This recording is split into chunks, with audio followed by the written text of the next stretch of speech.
La sarigue, vous connaissez?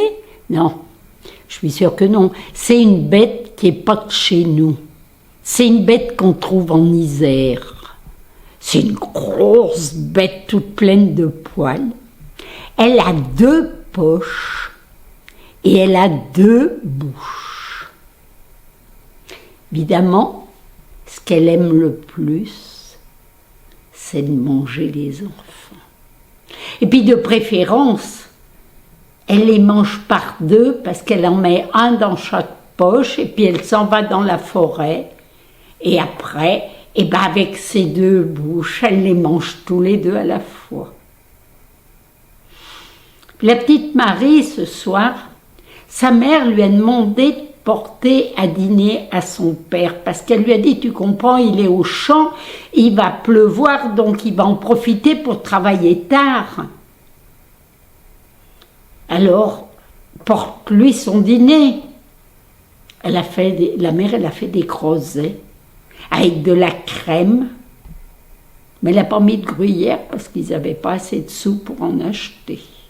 Mais ça fait rien, les crozets avec de la crème, c'est quand même bien bon, hein.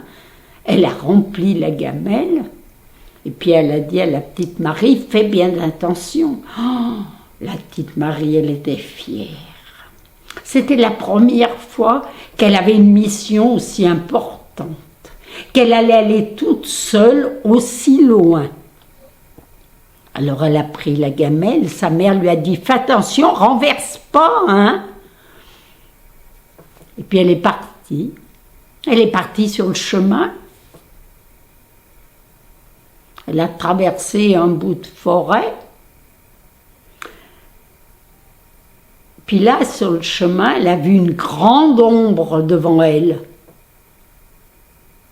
Oh, elle s'est dit, ça c'est la sarigue. C'est pas quelqu'un qui me suit parce que j'entends pas de bruit derrière moi. Ça c'est la sarigue qui me suit. Alors elle a marché un peu plus vite, mais elle pouvait pas courir, elle tenait sa gamelle, elle voulait pas renverser. Alors elle a marché un peu plus vite et toujours devant elle, il y avait cette grande ombre. Et la petite Marie, elle se disait, la sarigue, elle est derrière moi.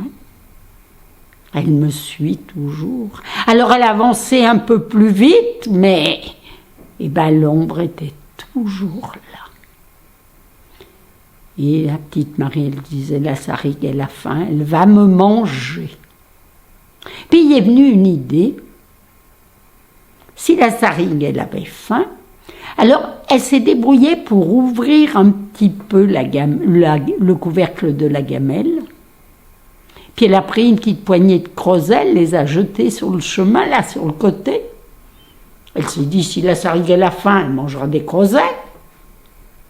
Elle a continué à avancer, mais l'ombre était toujours là, devant elle, démesurée. Alors elle a repris une petite poignée de creusets qu'elle a jetée sur le côté,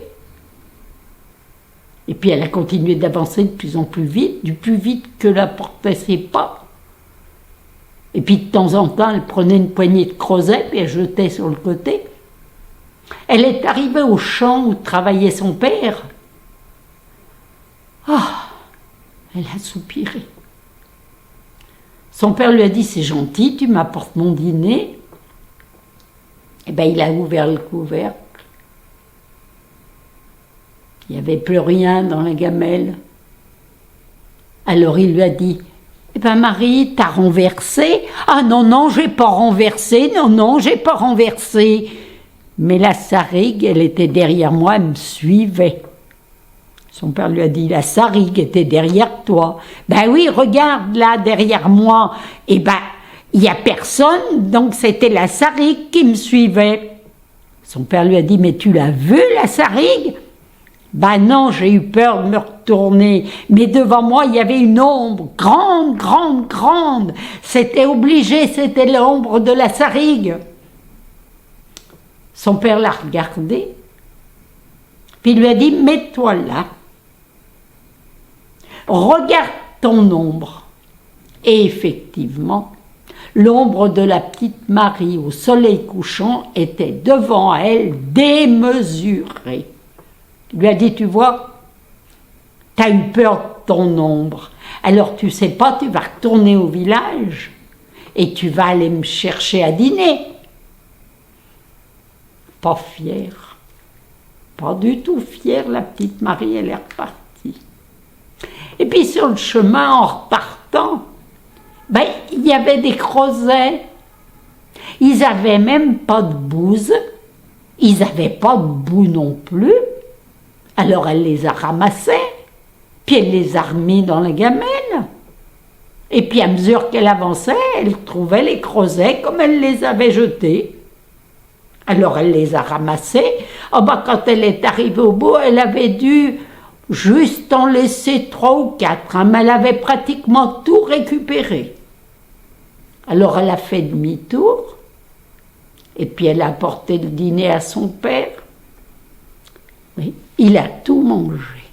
Parce que quand on a faim, on mange.